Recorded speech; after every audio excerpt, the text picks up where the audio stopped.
net zero and carbon neutrality. We'll first hear from Alex Farson, who's joining us from SBTi, then Jean-Manuel Canet from Orange, and Yogesh Srivastava from SoftBank Energy. Without further ado, Alex, if you would like to share your screen, which we have just tested, but let's hope that it works just as well the second time around. Perfect. So Alex, I will hand over to you. Just to let you know in terms of timing, Alex, you have 20 minutes for yours, and I will let you know when you have 5 minutes left and also 1 minute. Over to you, Alex. Great. Thank you so much, Stephen, and thank you for GSMA for the invitation. I see some familiar faces, so hi, everyone. And up front, I just want to give a few disclaimers about the presentation, where I'll be speaking about the SBTi's work to develop kind of clear guidance and criteria for net zero targets. The first one is that this is still work in progress. So these aren't sort of final conclusions of the SBTi about net zero. And what that also probably means is that it will leave you a little bit unsatisfied with some of the very practical questions that you might have around what it means for a company to have net zero, how your journey to net zero could look like. I'm very happy to answer any questions in the Q&A towards the end. But the fact that maybe some of these pieces are quite foundational and are quite conceptual at this stage is because that's where we've sort of gotten to. And I'll speak a little bit about the process of getting to the very detailed criteria as part of the presentation. And the other one is, yes. Sorry, just very quickly, I'll just jump in to say that you have to leave before the end of the session, don't you? What time do you have to jump off? I'll probably have to jump off in like 35 minutes. Fantastic. Okay, so just to let everyone know on the call, we will be doing Q&A with Alex straight after his session. You can save your questions up until the end of that, or you can put them in the chat box while he's speaking, and then we'll come to them at the end. Sorry, Alex, thank you. Thanks, Stephen. But I'm hoping that these kind of concepts are actually also helpful for the other presentations to start viewing those through that more conceptual framework lens and help facilitate discussion. And the other point is that we're actually going to publish the full scope of this foundational conceptual work in a week's time, or a little bit less than a week's time, next Tuesday. So if there's anything more specific about the details in the process that's not quite out yet, it's because we're going to announce it on next Tuesday. But without further ado, I'm going to go into some of the details of the presentation. The background to all of this conference. The background to all of this is that the SBTi launched a campaign in 2019 together with Women in Business and the UN Global Compact, asking companies to commit to science-based targets in line with 1.5 degrees Celsius and or net zero targets. And what we quickly realized when we launched the campaign was that it wasn't so clear what it means for a company to have a net zero target, and that there was a need for clearer guidance and consistency in the marketplace for what it means for a company to strive towards net zero and ultimately reach net zero. So we launched a process to develop this guidance, and the campaign has actually gotten quite a lot of pickup, and I know that some of you are also part of the campaign, so thank you for being our supporters in this and being on the journey with us. And by the end of August, we had over 270 companies that have already joined the campaign. So what this technical work is aiming to do is to create a framework for science-based net zero targets. And in the end, we decided that we're going to take a two-step approach. The first one is the development of what we call the foundations paper. And that's really where we're trying to deconstruct all the different aspects that are important about a corporate climate strategy and how it aims to net zero. This is the piece that we're actually going to publish next week. And that's where I'm going to talk about the kind of key conclusions within that paper is what we're going to present today. And on the back of that, we're going to launch a process, and again, the details we're going to announce next Tuesday, to develop these more detailed criteria and guidance. And the reason we're doing this in key steps is that we wanted to make sure that everybody has a common terminology and a common conceptual understanding around net zero before we then collectively in a public consultation process develop these criteria and guidance. Because to some extent you will see that there's going to be some interpretation and some judgment and some normative decisions required, and the SBTi decided that this should happen within a stakeholder process that really recognizes that different users and different stakeholders have different interests in this. So the goal really is to by end of this year or early next year have a clear set of criteria and target validation protocol. So similar to what the SBTi currently offers for science-based targets, corporates can get an independent assessment of their net zero targets and whether they're in line with science. So to take a step back and just kind of build a common foundation. I just want to quickly reiterate what actually net zero means at the global level. I think we've all talked about net zero quite a lot over the last 18 months or so, but it's still a relatively new term, and there are some concepts that I think are important to highlight. The foundation of all of this, of course, is that we currently have an imbalance between the greenhouse gases that we emit into the atmosphere and the amount of greenhouse gases that natural systems or man-made systems are absorbing. And because there is this imbalance, this strong imbalance, greenhouse gases continue to accumulate in the atmosphere, and that is the primary driver of anthropogenic climate change. The goal of net zero is to bring this back into balance, and that's where the net comes from. So it doesn't necessarily mean that we globally eliminate all greenhouse gases. It means that we create a balance between the emissions that we still have from human activities and the amount of CO2 specifically that we remove from the atmosphere. So this brings an interesting new wrinkle, I suppose, to corporate climate strategies, because for a long time the focus was on emission reductions, and let me be clear, it should continue to be on emission reductions, but there is also a question of how we can start deploying these removals at scale. So there's different ways that you could hands a menu to each of them. Hi. Are you ready to as charming as the contributions are, if everybody could please mute themselves, that would be really great. So the idea is that, and that's supported by the IPCC reports, etc., is that we have to really dramatically cut global CO2 emissions. So we're at 55 gigatons or so currently, and we need to dramatically decrease those to really relatively close to zero in most of the scenarios. But there will be some emissions that in almost all the scenarios that lead us to 1.5 degrees Celsius by 2050, that will have to be balanced with some degree of removals. And there's different ways that we could achieve these removals.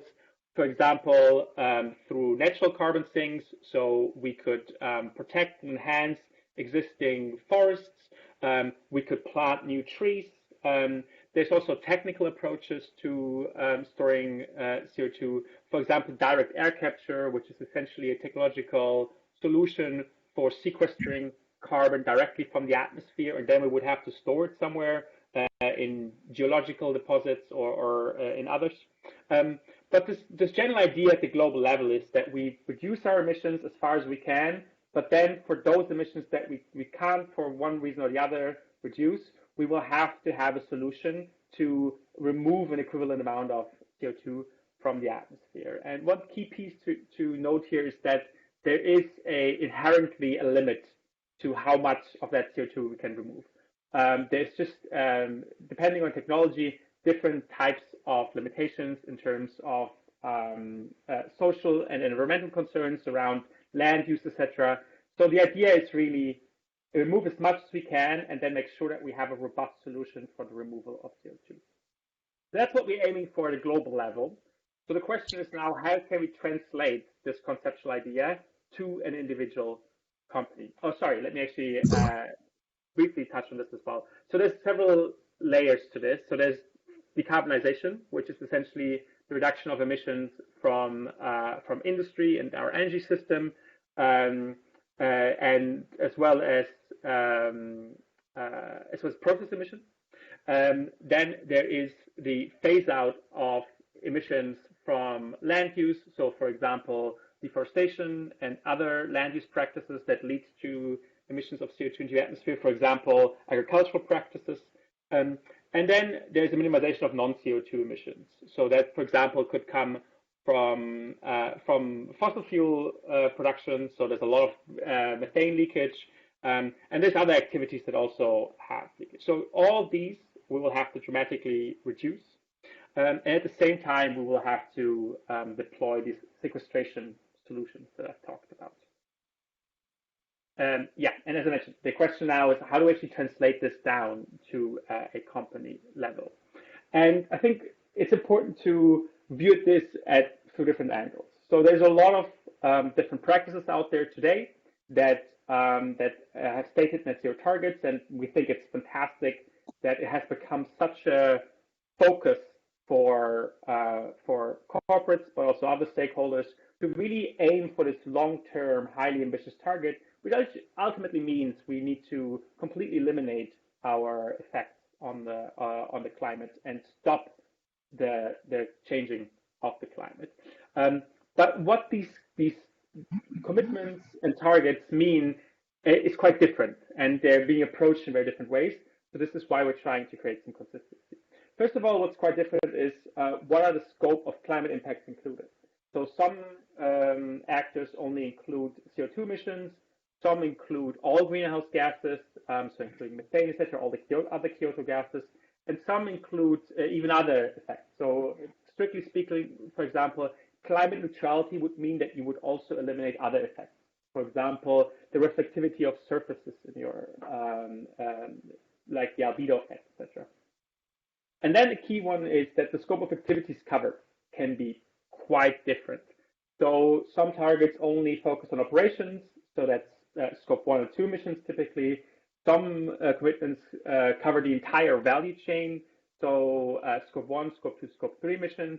Some are more focused on rather at the corporate level on individual products, and there, of course, there's a lot of claims around carbon neutrality, etc.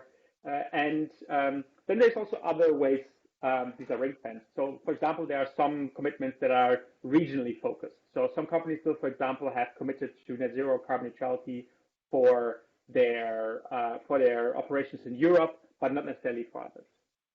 So there's a question of what is actually in the target boundary. When you say I'm aiming for net zero, what do you actually mean that you're including in this? That's, of course, an important distinction.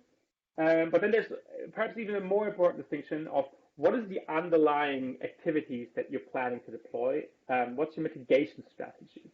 So, and this is perhaps a good moment to. Sorry, just another reminder to please mute yourself if you're not speaking. So, what are the different ways that companies are planning to reach net zero? And we'll go into a little bit more detail about these different ones in a moment. And then finally, there is a time frame question. There's some commitments that are short term or near term, and there's some commitments that are more long term. Very frequently, net zero targets are 2050 targets, in line with the recommendations of the IPCC to reach net zero by the latest by 2050, and also in line with the number of campaigns, for example, the SBTi campaign, but also the UNFCCC's Race to Zero, etc. The most important category to look into a little bit more, in our view, is the idea of these mitigation strategies. So what is it that companies are actually doing to reach these net zero targets? And I think it's worth noting that we talk specifically about net zero because this is sort of the commitment that we're relating to. And I'm sure that's going to be one of your questions. How does net zero and carbon neutrality relate to each other? And the answer from climate science, if you look at the IPCC report, is that net zero CO2 emissions and carbon neutrality are actually synonymous. They mean the same thing at a global climate science level.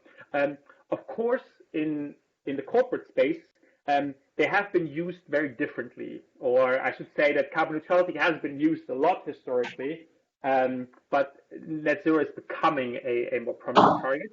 And in the corporate space, carbon neutrality has gained a very specific meaning, and there's existing standards, etc., that quite heavily focus on the use of carbon credits, so offsetting to achieve carbon neutrality. We're not necessarily going into this in a lot of detail here, but you will find that this framework will actually help you judge carbon neutrality claims as well. Alex. Yes, please. Hi, just to let you know, you've got 4 minutes left. Okay. Oh, wow. This went quick. Just the classification that we're essentially going through is that we're saying there's different tactics that companies deploy. So there's decarbonization, which essentially means reducing emissions from energy, etc. There's the phase of land use change emissions and the minimization of non-CO2 emissions. And then there's the idea of negative emissions or carbon removal. And we're making a distinction between things that happen within your value chain and things that happen outside of your value chain. So basically what we're saying is that scope 1, scope 2, scope 3 emissions, so your emissions, reducing those, that's what we call abatement. And that's really the focus of most corporate claims and the focus of science-based targets. And then there's something that happens outside of your value chain, which we call compensation. And that is often, again, the use of, for example, carbon credits to offset your current emissions. And then what we're saying is that actually there is a third category, which is neutralization, which means that you invest in these carbon removals. And currently we're saying there isn't necessarily a big difference of how that plays out, partly because the greenhouse gas accounting rules aren't clear. So basically we're saying there's reducing your own emissions, abatement, reducing emissions outside of your value chain, compensation, and then there is removing carbon from the atmosphere, neutralization. Let's skip that in the interest of time. And the key conclusion really is that to have a credible science-based net zero target, you have to first of all cover all of your relevant emissions. So cover your scope 1, scope 2, scope 3 emissions. You should abate them, so reduce your own emissions in line with science. So setting science-based targets for your value chain. You should then compensate and neutralize your emissions in line with science. And that is, I think, a nice to have that we encourage, that over time, while you reduce your emissions in line with science, your own emissions, you invest in compensation. So that, for example, would be a carbon neutrality claim. This is not a must, but that's what we would recommend. Over time, ultimately, what you need to do is invest in removals. So by the time you reach net zero, perhaps in a transition, but by you reach net zero, any remaining emissions in line with the global definition need to be balanced with removals, because it's only really the removals that fully counteract your remaining emissions. And yeah, I guess the key point there is that your long-term net zero targets, so if you have a 2050 target, for example, they need to be supplemented with these interim science-based targets. And there's some additional recommendations we have, and I'm just going to go through them very quickly. Of course, it's critical to be transparent. We're saying it's critical that you reach net zero no later than 2050. We're saying that you should really aim to maximize your climate sustainability outcomes. And what that's saying is that while removals are important, perhaps in the near term, compensation, for example, by protecting critically endangered rainforests might be more important. So be judicious in what you're focusing on. And that plays to the idea of a mitigation hierarchy, where we're saying there's, on the one hand, a mitigation hierarchy where you first need to address your own emissions before you start helping others address theirs. But there's also a mitigation hierarchy in the land system where you should focus on protecting and preserving existing kind of terrestrial carbon stocks. So again, protecting endangered forests, for example, in the tropical areas, before kind of going towards the removal. We're also saying that you should respect environmental and social safeguards, particularly in these compensation activities. And finally, there is a number of aspects that any compensation mechanism should adhere to in terms of not double counting credits, et cetera, et cetera. And finally, we also want to be clear that there's a lot of questions that we haven't answered yet. So some of the questions are, for example, if we're saying companies should reduce their emissions close to zero, who can credibly have residual emissions? Like which emissions in 2050 are credible to remain from a global perspective and should then be balanced with removals. So the key takeaway there is that for a lot of companies, it might be that they should just go to zero rather than to net zero. The question then is, what are credible interim milestones? Is it only science-based targets like with 1.5? I think that is a key question. Like what is a credible journey on that path for different sectors as well? Then what are implications for different scopes? How do these expectations differ for scope 1, scope 2, scope 3? And I think that's obviously a critical question. Then what is what's the best practice way of deploying these compensation and neutralization mechanisms? And ultimately, what are credible claims? So, for example, if you reduce your emissions in line with science by 2030, but you're not quite at the end of your journey, but you already invest in all the removals, can you say that you're net zero? Is that the end of your journey? So I think there's some complicated questions that we're going to start resolving in this stakeholder process that I mentioned, because they are ultimately normative decisions that the global climate community needs to make collectively. So I think thanks for the reminder, Steve. I think ultimately I managed to stay on time. I'm very happy to take any questions. I don't see the question box, so if you could kind of moderate it, that would be helpful. Yeah, thanks very much for that, Alex. So yes, people can either ask questions directly in person on the call, or you can put your question in the chat box, which is in the top right-hand corner of your screen.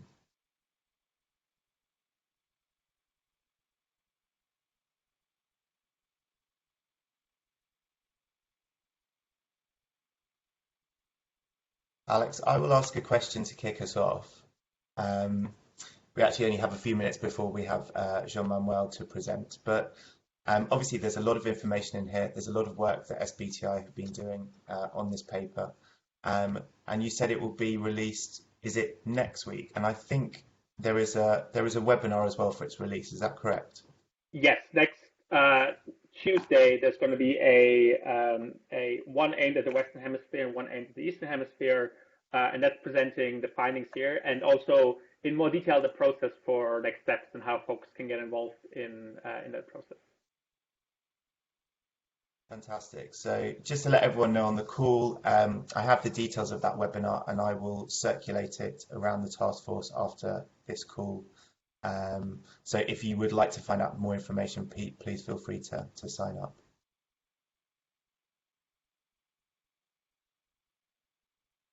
Okay, we have got one question come through. I don't know if you could see it. Yeah, I saw it. So the question is, how do we stop companies cherry picking boundaries?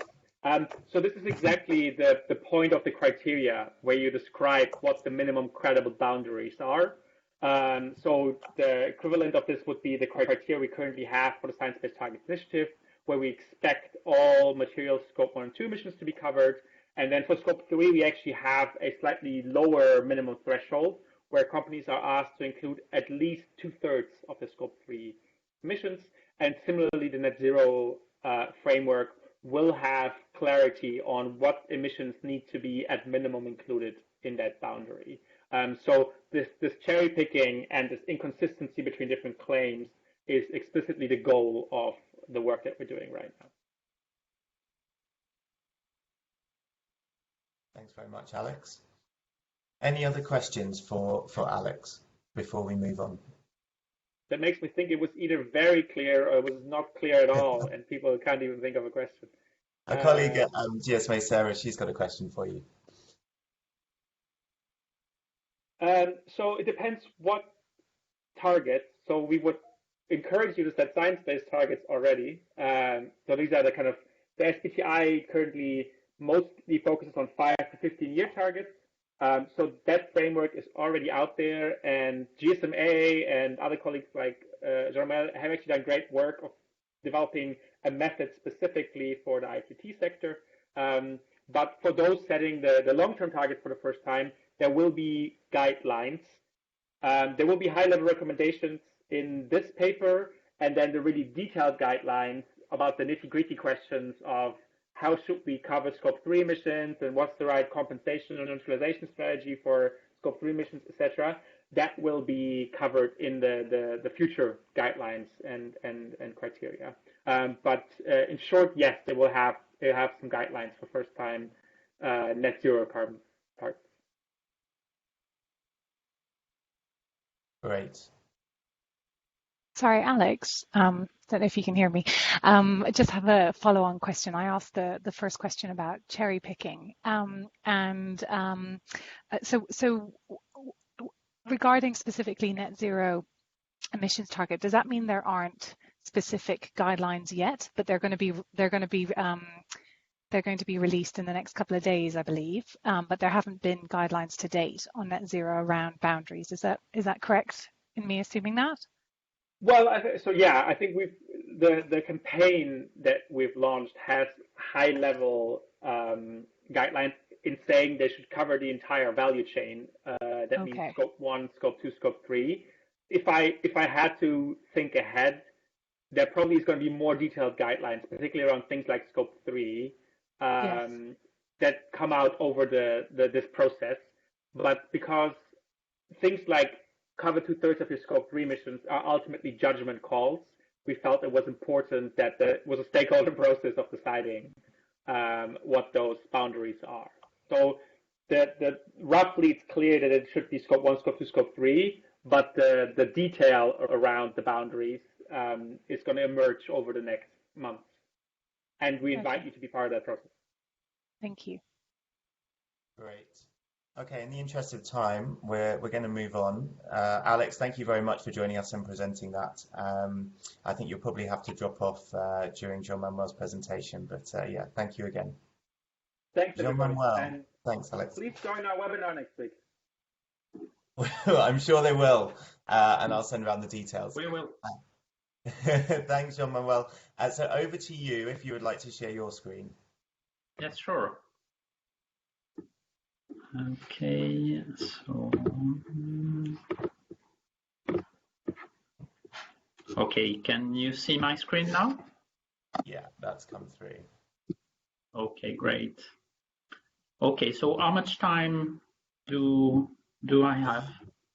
If you could keep to within 15 minutes, and anything shorter sure. would be really helpful to allow more time for Q&A. Thanks. Okay, Stephen. Okay, I will try, do my best. Thank you very much. So good morning or good afternoon to everybody. Thank you very much, Stephen, GSMA, for giving the opportunity to present the experience of Orange towards net zero. So I will kick off immediately and start with this slide, which shows the very strong commitment that the Orange Group has made to be net zero carbon in 2040. So this commitment covers the full scope of our CO2 emissions, that is to say 1, 2, and 3, with priority to reduce in absolute the GHG emissions. This is really a key to our philosophy, our strategy. We do want to give absolute priority to the reduction according to the IPCC recommendations and also in line with what Alex has just presented.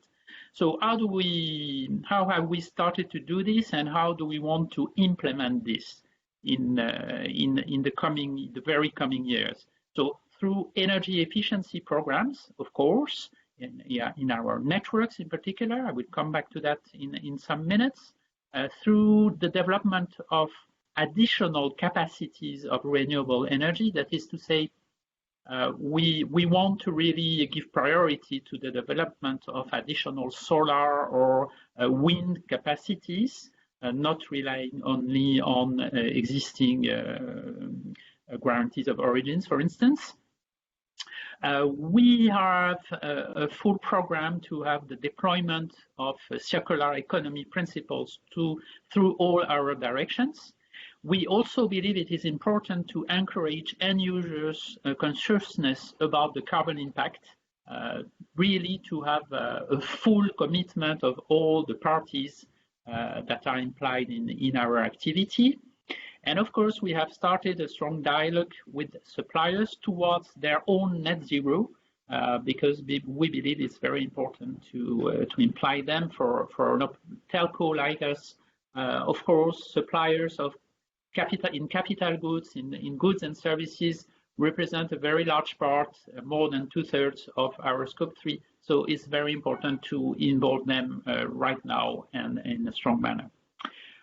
We do have an intermediate step, which is getting to 50% of renewable electricity at group level in 2025 and reduction of minus 30% of CO2 emissions on Scope 1 and 2 based 2015, so in line according to our calculation with a 1.5 degree trajectory.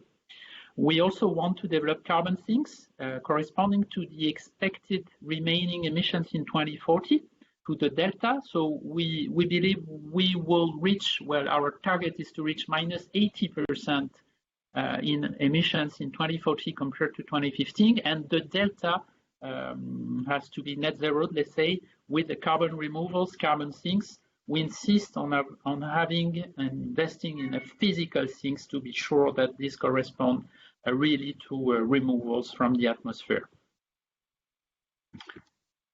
Okay, so I wanted to mention that Orange has been significantly involved as a member of the ITU and of the GSMA in the development of digital sector 1.5 degree trajectories.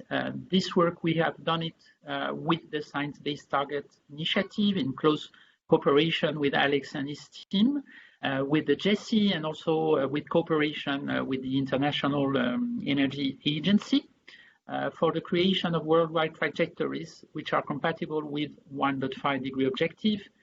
Stephen, of course, has communicated on this and all the team at the GSMA several times. We believe this is very useful because it gives some pathways that show how to perform for let's say, the sector, and in particular for mobile fixed operators, data center operators, where there is a specific guidance report. I've put the link here again. And we do believe that these trajectories are achievable by the digital sector, subject to vigorous, urgent, and simultaneous actions with the implementation of energy efficiency, circular economy plans, the use in large proportions of low carbon energy, and as I was mentioning before, the awareness of impact increased among end users and form of digital sobriety. We are a founding member of the Net Zero Initiative. This is an initiative that started some years ago with some large companies, and that has been put forward with the help, with the initiative of Carbon4, a leading consulting company in terms of decarbonization. And so this initiative is proposing to have triple accounting view on, let's say, the GHG emissions. So, of course, with an absolute priority on reduction of global CO2 emissions at an organization level, this means to reduce on our 3 scopes our own induced emissions. Also to contribute to avoided emissions outside the organization boundaries, and on the 3rd column, to increase global carbon sinks, developing a physical sequestration and storage, let's say. So this initiative has helped us to frame, let's say, our vision, our strategy, and of course, we will be very interested to listen to the webinar that is coming and to the material that will be published by SBTi in the coming days. So a few words on the main elements of our strategy. So as mentioned before, first kind of actions is related to the development of renewable energy. So we are doing this with 3 kind of actions: the development, signature of PPAs, power purchase agreements in Europe, giving priority to additional capacities in terms of renewables. In the Middle East and Africa zone, where Orange has a strong presence, we are working with energy services company that do maintenance for us and that take care about, let's say, the power for our stations. And we progressively with them increase the sourcing of renewable energy.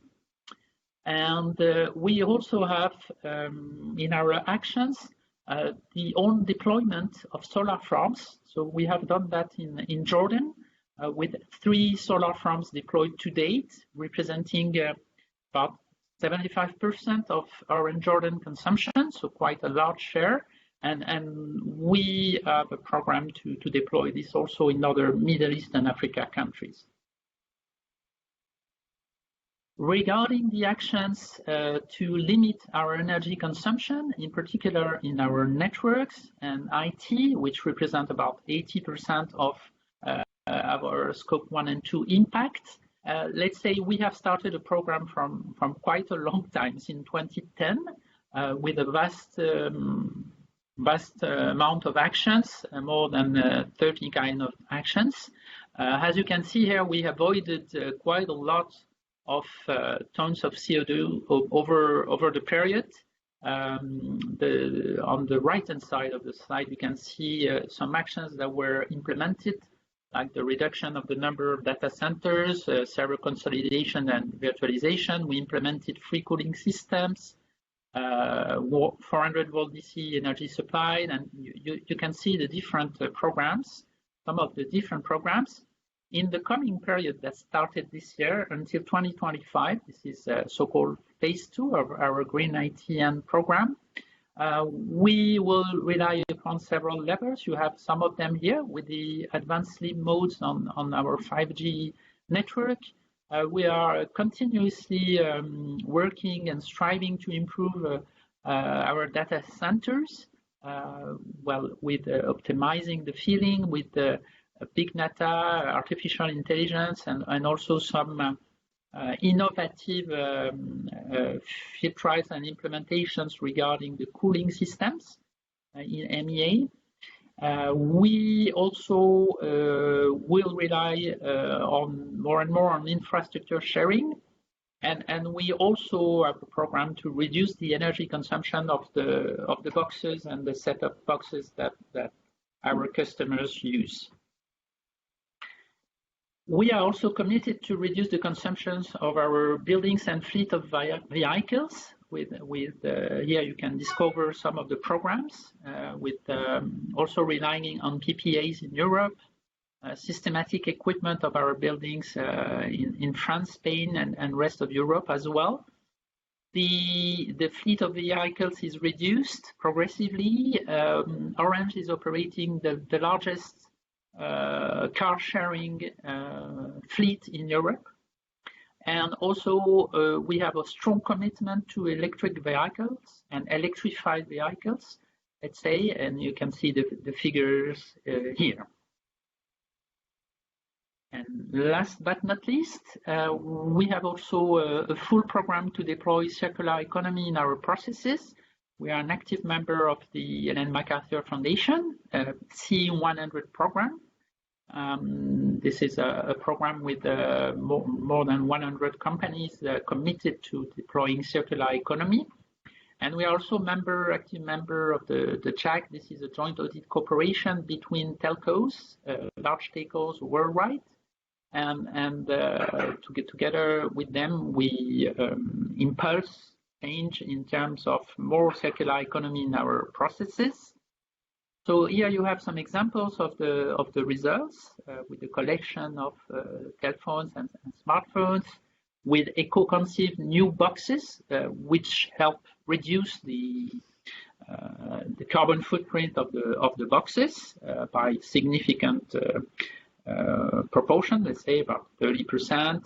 And also we have changed transport for the boxes from air, from some of them, or from some components of the boxes earlier to boat now, reducing also the transport carbon footprint.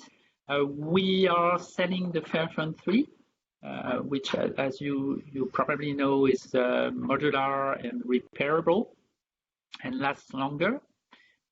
We are working together with suppliers to implement selection criteria that do take into account circular economy aspects and climate impact aspects. We have put in place in several countries of the group some, let's say, some facilities to help to refurbish our boxes and decoders up to 7 times. So of course, this is helping to have a very much longer lifetime for them. And also, we have started to develop a marketplace, internal so far, marketplace to exchange devices, in particular, well, network and IT devices within the group, also to have all these elements last longer. And this concludes the presentation. Thank you very much for listening to this. Thanks very much, Jean-Manuel. Great to hear. I think we've got a bit of feedback. Great to hear how comprehensive your sustainability program is. Any questions for Jean-Manuel?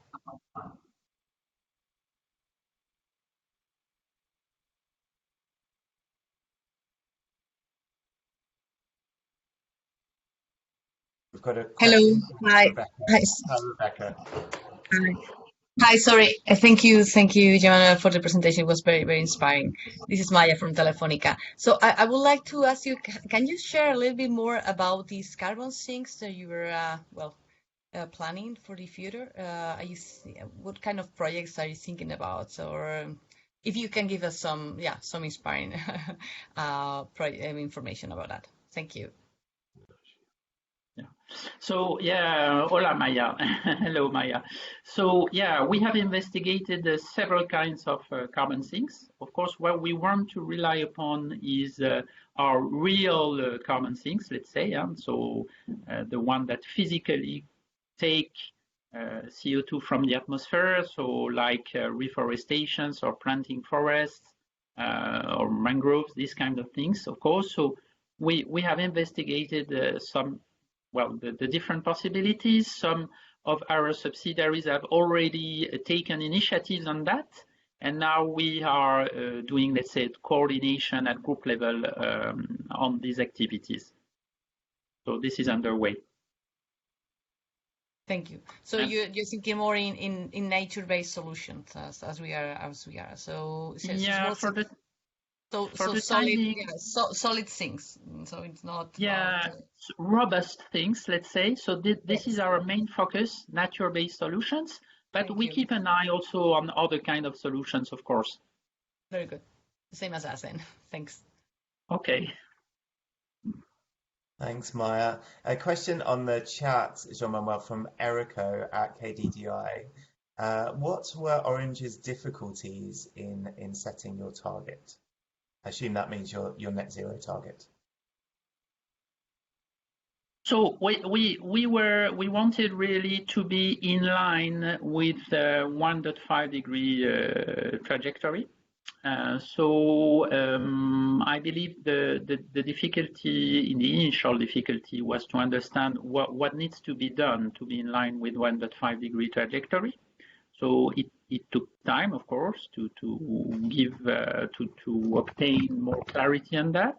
And also we wanted that this effort is done in conjunction with the oil industry. So this is why we were very present in, let's say, the definition of 1.5 trajectory that was carried out with the GSMA, with the ITU, SBTi, and so on. And we believe that this joint work was the opportunity to better understand what needs to be done, what is necessary, and how to set some targets. And this was very useful for us to overcome the initial difficulties, let's say. Thanks, Jean-Manuel. Can I just ask a follow-up around whether you had any difficulties in having this signed off at senior levels of Orange? So we were, let's say, lucky to have a full commitment from our CEO, Stéphane Richard, on this, who did understand the importance of setting this kind of target. So luckily, we were, let's say, all in line within the company on that. Great, fantastic. Any other questions for Jean-Manuel before we move on?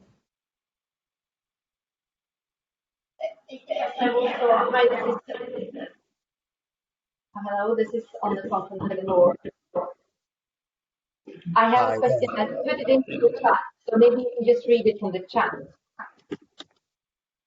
Okay, let me try to read that.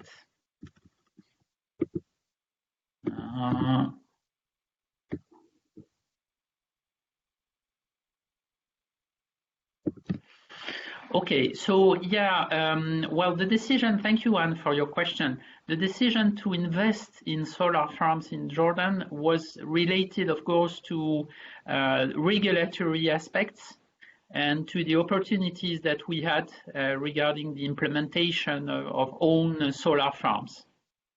Of course, this is, well, the decisions of investments, they are linked to regulatory conditions in each of the countries where we operate. Thanks very much, Jean-Manuel. I appreciate you taking the time to explain that. Also, just to give a heads up that we do have a case study of Orange's work in Jordan on renewables. It's on the climate pages of GSMA's website. We have a number of case studies on there. It's under the renewables section. So thanks, Jean-Manuel. Appreciate your time talking us through that. We will pass over now to Yogesh. You're very welcome.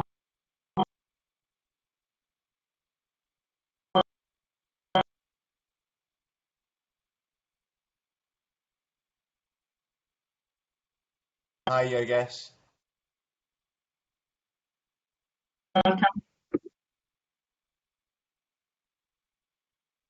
Yogesh is from SoftBank Energy, and we'll be talking about their work, particularly on renewables and carbon offset projects. Yogesh, would you like to go ahead?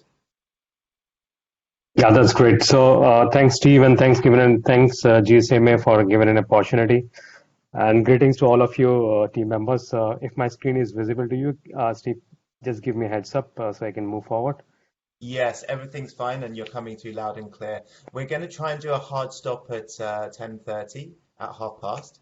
So if you're able to complete your slides before then, we can have some time for questions and answers. Sure, right. Thank you. So yeah, so this is SoftBank. SB Energy is a company of a SoftBank group, which is a Japanese conglomerate. And just going forward, just give you a brief introduction about the company. So we have, it's not a very old company. It's from 2015 we established. We have now close to 10 gigawatt of portfolio with us, which is divided into India and US. So India, we have around 7.5, 7.3 kind of portfolio for solar plus wind. And we develop, build, operate grid scale renewable energy projects. Now, when we do this, we intentionally do an offsetting of around 16 millions of tons of CO2 equivalent per year. And this is something like 50% of the total emissions, which comes from the domain of mobiles or the mobile-based companies in India. And of course, we see the total exposure or the total emissions for the mobile sector for the global is around 220 million metric tons CO2 equivalent. So just trying to give you a flavor of the numbers here. Going forward, now question comes in when the companies are going for neutralization perspective, taking up the solar farms, putting up the PPAs. Going forward here, as a company who has its solar farms and wind farms, we wanted to see whether this particular domain related to carbon neutrality comes in our overall ESG framework, and the answer was right. So in terms of resource management perspective, we found that this is an area of an opportunity where we can really work upon and try to minimize our own carbon footprints. However, we do generate a lot of carbon offsets, what we have seen earlier. But we do have an opportunity to work really on how we can reduce our own carbon footprints. So with that intention, we started this study maybe 3-4 months back now. And we started doing our own carbon footprint operations, tracking those operations, and then we moved on to the supply chain part of the whole economy related to solar and wind power plants. And while we were doing this, we found that scope 3 is something which is very critical to judge upon. We have different boundaries we can take care of.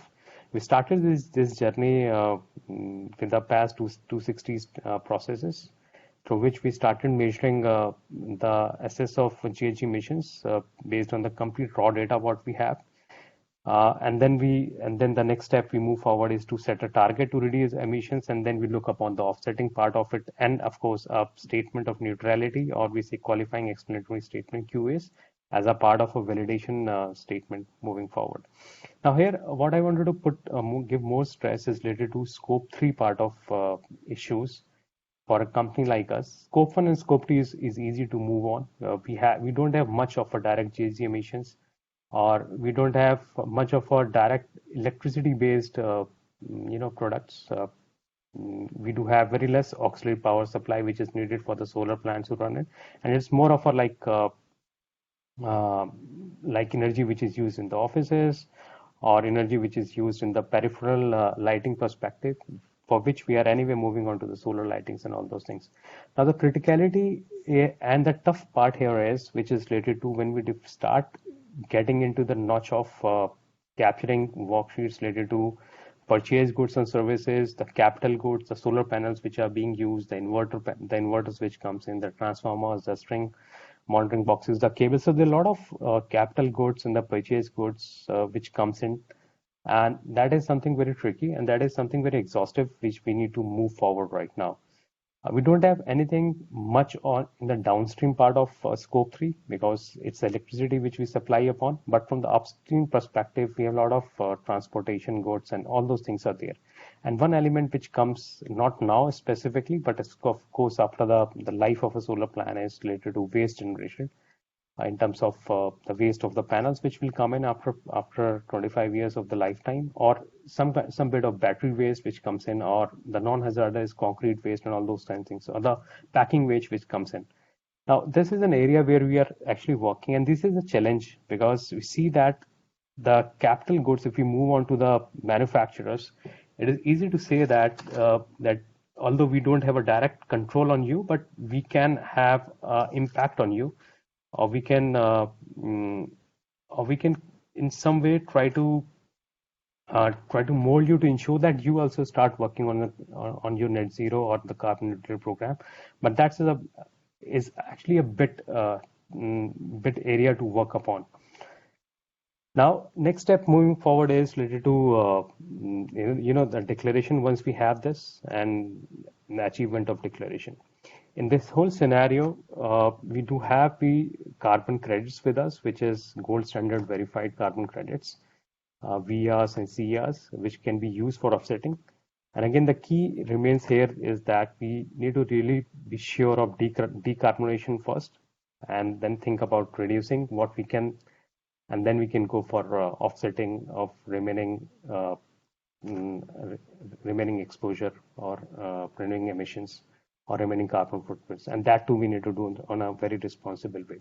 Here, Ramananda, who is our CEO, he is actually very supportive on the whole initiative moving forward, and I will be actually engaging with all of you to really see how those scope 3 in terms of renewable energy, how we can move forward on that. So that's a quick update related to the SB part of renewable energy and our carbon neutrality certification program, our carbon neutrality program moving forward.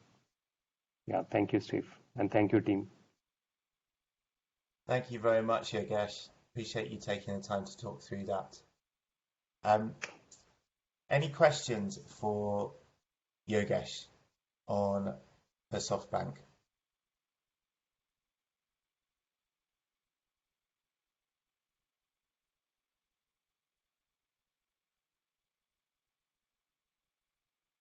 Yogesh, I had one question for you actually, and that was just around the kind of current framework for carbon neutral certification, because I know there has been some discussion as part of the sort of negotiations following on from Paris at the UN level around how carbon credits are going to be kind of evaluated and counted.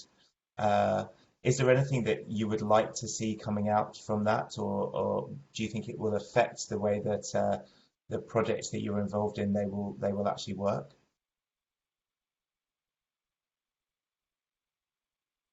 I can't hear you actually, Yogesh. So you're on mute. Sorry. Yeah. So Stephen, I mean, we are actually looking at how things pops up in the near future. As we see, say, like VCS or the gold standard, they have stopped doing registration of the projects now in terms of from the carbon credit perspective. But whatever projects which is already in the gold standards or the VCS standards are anyway will move upon. We see how it comes up. So it will be great to see the clarity which is maybe coming from the CDMO, from the or from the Paris Climate Committee and all those areas which comes in. Very perspective related to how we can do an offsetting mechanism through carbon credits. Okay, great, thank you. Right, well, we're just coming up to past, so if there are no other questions, just to say thanks very much again to the presenters for this session. And thank you for also mentioning, Yogesh, the challenges around Scope 3 and supply chain, which we will be talking about in our session this afternoon.